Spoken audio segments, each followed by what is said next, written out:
Hello friends, जेके गौर education पर आप सभी का स्वागत है। आज के क्लास में डॉक्टर भीमराव अंबेडकर से रिलेटेड सारे महत्वपूर्ण क्विज को डिस्कस करेंगे। ये हाल ही में काफ़ी सुर्खियों में चल रहे हैं, तो आपकी परीक्षा की दृष्टि से आज का ये सेशन महत्वपूर्ण बन जाता है। वीडियो को पूरा देखिएगा। इसका पीडीएफ भी अवेलेबल है, बिल्कुल फ्री में। इसका पीडीएफ इसी वीडियो के डिस्क्रिप्शन से आप डाउनलोड कर सकते हैं। तो अब चलिए बिना देर के हुए शुरू करते हैं। आज का हमारा पहला क्वेश्चन है, डॉक्टर भीमराव अंबेडकर का जन्म कब हुआ था? इनका जन्म हुआ था 14 अप्रैल 1891 को। इसीलिए हर साल 14 अप्रैल को अंबेडकर जयंती मनाई जाती है। अगला क्वेश्चन, डॉक्टर भीमराव अंबेडकर का जन्म कहाँ पर हुआ था? अब क्वेश्चन पूछ रहा है इनका जन्म कहाँ पर हुआ था। इनका जन्म हुआ था मध्य प्रदेश के महू में। Option A right answer. ठीक है, 14 अप्रैल 1891 को डॉक्टर भीमराव अंबेडकर का जन्म हुआ था मध्य प्रदेश के महू शहर में। नेक्स्ट, मध्य प्रदेश के इंदौर जिला में स्थित महू का दूसरा नाम क्या है? देखिए, महू का दूसरा नाम है डॉक्टर अंबेडकर नगर। अब इसे डॉक्टर अंबेडकर नगर के नाम से जाना जाता है क्योंकि इनका जन्म यहीं पर हुआ था। ये इंदौर जिला में है। डॉक्टर भीमराव अंबेडकर की मृत्यु कब और कहाँ पर हुई थी? इनकी मृत्यु हुई थी 6 दिसंबर 1956 को दिल्ली में। ठीक है, 6 दिसंबर 1956 को डॉक्टर भीमराव अंबेडकर की मृत्यु हुई थी दिल्ली में।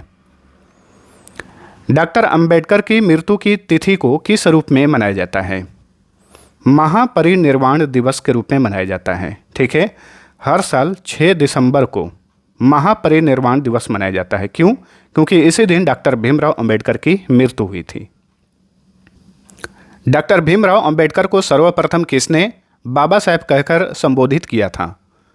तो ये थे C.B. खैरमोडे। ठीक है, जो कि भीमराव अंबेडकर के ही अनुयायी थे।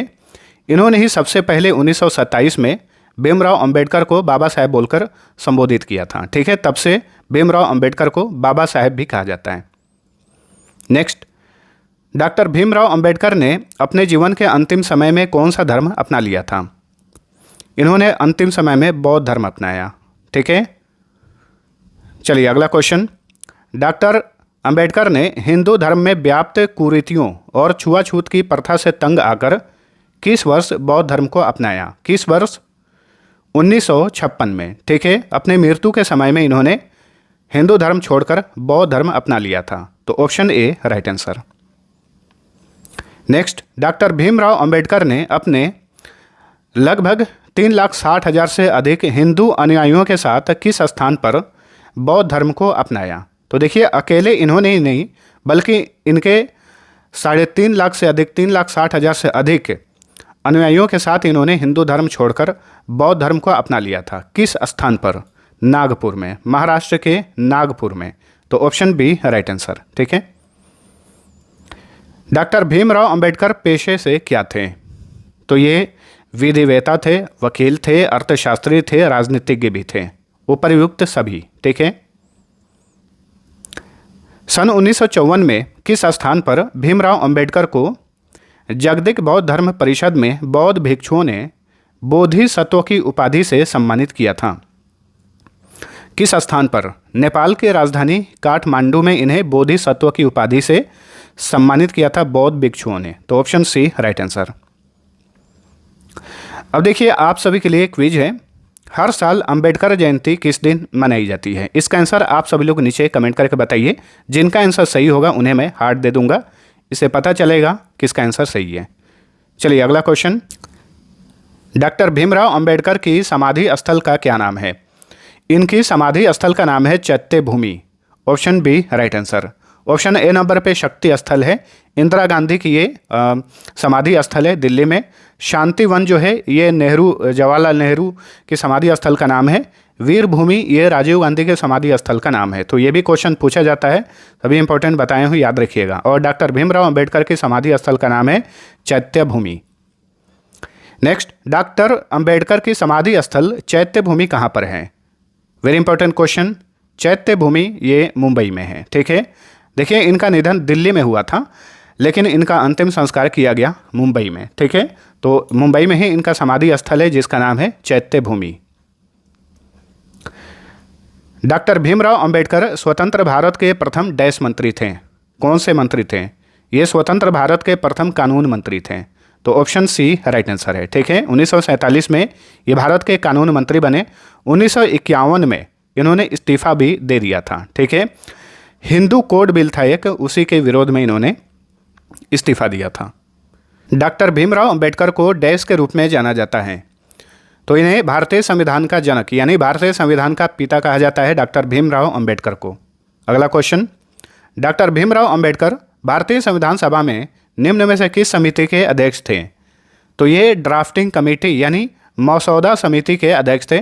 मसौदा समिति को प्रारूप समिति भी कहा जाता है, इसलिए कंफ्यूज नहीं होना है, ध्यान रखिए। और इंग्लिश में ड्राफ्टिंग कमेटी। तो भारतीय संविधान सभा में ये ड्राफ्टिंग कमेटी के अध्यक्ष थे डॉक्टर भीमराव अंबेडकर। संविधान सभा में एक राष्ट्रीय ध्वज तदर्थ समिति भी थी, एड हॉक कमेटी इसे कहा जाता है। इसके अध्यक्ष थे डॉक्टर राजेंद्र प्रसाद, जो कि आगे चलकर भारत के प्रथम राष्ट्रपति बने। संचालन समिति, इसके भी स्टीयरिंग कमेटी, इसके भी अध्यक्ष डॉक्टर राजेंद्र प्रसाद ही थे। संघ संविधान समिति के अध्यक्ष थे जवाहरलाल नेहरू। और एक संघ शक्ति समिति भी थी संविधान सभा में, तो संघ शक्ति समिति के अध्यक्ष थे सरदार वल्लभ भाई पटेल, उसे भी याद रखिए। चलिए अगला क्वेश्चन, डॉक्टर भीमराव अंबेडकर को किस वर्ष मरणोपरांत भारत रत्न से सम्मानित किया गया था? देखिए, भारत रत्न भारत का सर्वोच्च नागरिक पुरस्कार है। मरणोपरांत भीमराव अंबेडकर को यह सम्मान दिया गया था 1990 में, ऑप्शन डी। अगला क्वेश्चन, डॉक्टर भीमराव अंबेडकर की पहली पत्नी का क्या नाम था? इनकी 2 शादियां हुई थी। ठीक है, इनकी पहली पत्नी का नाम था Ramabai Ambedkar, option A right answer. ये पहली पत्नी थी और सविता अंबेडकर ये दूसरी पत्नी थी। नेक्स्ट, लेकिन पहली पत्नी के निधन के बाद ही इन्होंने दूसरी शादी की थी, ध्यान रखिए। अगला क्वेश्चन, डॉक्टर भीमराव अंबेडकर के पिता का क्या नाम था? इनके पिता का नाम था रामजी मालोजी सकपाल। ठीक है, डॉक्टर भीमराव अंबेडकर के पिता का नाम था रामजी मालोजी सकपाल। नेक्स्ट, डॉक्टर अंबेडकर का पूरा नाम क्या था? तो इनका पूरा नाम था भीमराव रामजी अंबेडकर। ठीक है, भीमराव रामजी अंबेडकर इनका असली नाम था। डॉक्टर भीमराव अंबेडकर के माता का क्या नाम था? तो इनके माता का नाम था भीमाबाई। ठीक है, इनके माता का नाम था भीमाबाई। डॉक्टर अंबेडकर का जन्म हिंदू धर्म में किस जाति में हुआ था? तो देखिए, ये महार जाति में पैदा हुए थे। ठीक है, डॉक्टर भीमराव अंबेडकर हिंदू धर्म में महार जाति में पैदा हुए थे। नेक्स्ट, डॉक्टर भीमराव अंबेडकर ने भारतीय संविधान के किस अनुच्छेद को संविधान की आत्मा और हृदय कहा था? अनुच्छेद 32 को। ठीक है, डॉक्टर भीमराव अंबेडकर ने ही आर्टिकल 32 को संविधान की आत्मा या फिर संविधान का हृदय कहा था, तो ऑप्शन सी राइट आंसर। अनुच्छेद 32 क्या कहता है? देखिए, इस अनुच्छेद के तहत कोई भी व्यक्ति अपने मौलिक अधिकारों के उल्लंघन की स्थिति में सर्वोच्च न्यायालय में जा सकता है, इसके लिए उसे अधिकार दिया गया है। अगला क्वेश्चन, भीमराव अंबेडकर ने दलितों के बीच शिक्षा और संस्कृति के प्रसार के लिए किस वर्ष बहिष्कृत हितकारिणी सभा यानी आउटकास्ट वेलफेयर एसोसिएशन की स्थापना की थी? वेरी इंपॉर्टेंट क्वेश्चन, बताइए आउटकास्ट वेलफेयर एसोसिएशन की स्थापना इन्होंने कब की थी? 1923 में, ऑप्शन बी। चलिए अगला क्वेश्चन, डॉक्टर अंबेडकर ने दलितों को मंदिर में जाने से रोकने पर किस वर्ष कलराम मंदिर आंदोलन चलाया था? देखिए, कलराम मंदिर परिसर में दलितों को जाने से रोका गया था। इसी मंदिर के बाहर ये बैठ गए थे और जिसे कालाराम मंदिर आंदोलन कहा जाता है। तो ये आंदोलन कब चलाया गया था? 1930 में, ऑप्शन सी राइट आंसर। 1930 से 32 के बीच कहाँ पर आयोजित तीनों गोलमेज सम्मेलन में डॉक्टर अंबेडकर ने हिस्सा लिया था? तो देखिए, तीनों गोलमेज सम्मेलन का आयोजन लंदन में किया गया था और डॉक्टर भीमराव अंबेडकर एकमात्र ऐसे भारतीय थे जिन्होंने तीनों गोलमेज सम्मेलन में हिस्सा लिया था। यह भी क्वेश्चन पूछा जाता है। अच्छा, एक इंपॉर्टेंट क्वेश्चन यहाँ से ये भी बनता है, महात्मा गांधी ने किस गोलमेज सम्मेलन में हिस्सा लिया था? दूसरे गोलमेज सम्मेलन में महात्मा गांधी ने हिस्सा लिया था। फोटो आप देखेंगे, ये है डॉक्टर भीमराव अंबेडकर और ये महात्मा गांधी हैं, यानी ये जो फोटो है ये दूसरे गोलमेज सम्मेलन का है। नेक्स्ट, महात्मा गांधी और डॉक्टर भीमराव अंबेडकर के बीच 1932 में कौन सा समझौता हुआ था? इनके बीच में पूना पैक्ट हुआ था, पूना समझौता हुआ था। ठीक है, option B right answer. Baba Saheb Ambedkar ने किस वर्ष स्वतंत्र लेबर पार्टी यानी इंडिपेंडेंट लेबर पार्टी की स्थापना की थी? 1936 में इन्होंने इंडिपेंडेंट लेबर पार्टी स्थापना की थी। डॉक्टर भीमराव अंबेडकर द्वारा लिखित अंतिम कृति कौन सी थी? बुद्धा एंड हिज धर्म। ठीक है, बुद्धा एंड हिज धर्म इनकी ये अंतिम कृति, अंतिम पुस्तक थी, जो कि 1956 में लिखी गई थी। ठीक है, और ऑप्शन में जितनी भी पुस्तकें हैं, who are the Shudras, riddles in Hinduism, the annihilation of caste, ये सभी पुस्तकें अंबेडकर के द्वारा ही लिखी गई हैं, इस बात को भी याद रखिएगा। चलिए अगला क्वेश्चन, बाबा साहेब अंबेडकर की याद में सामाजिक न्याय के वर्ष के रूप में मनाया गया था। कब से कब तक भारत में सामाजिक न्याय के वर्ष के रूप में मनाया गया था, बताइए। सही उत्तर है ऑप्शन ए, 14 अप्रैल 1990 से लेकर 14 अप्रैल 1991 तक भारत में सामाजिक न्याय के वर्ष के रूप में मनाया गया था। नेक्स्ट, डॉक्टर अंबेडकर के विचारधारा को देश विदेश तक पहुंचाने के लिए भारत सरकार ने डॉक्टर अंबेडकर फाउंडेशन की स्थापना कब की थी? 24 मार्च 1992 को, 24 मार्च 1992 को डॉक्टर अंबेडकर फाउंडेशन की स्थापना की थी, और ये फाउंडेशन केंद्रीय सामाजिक न्याय और अधिकारिता मंत्रालय के अधीन काम करता है।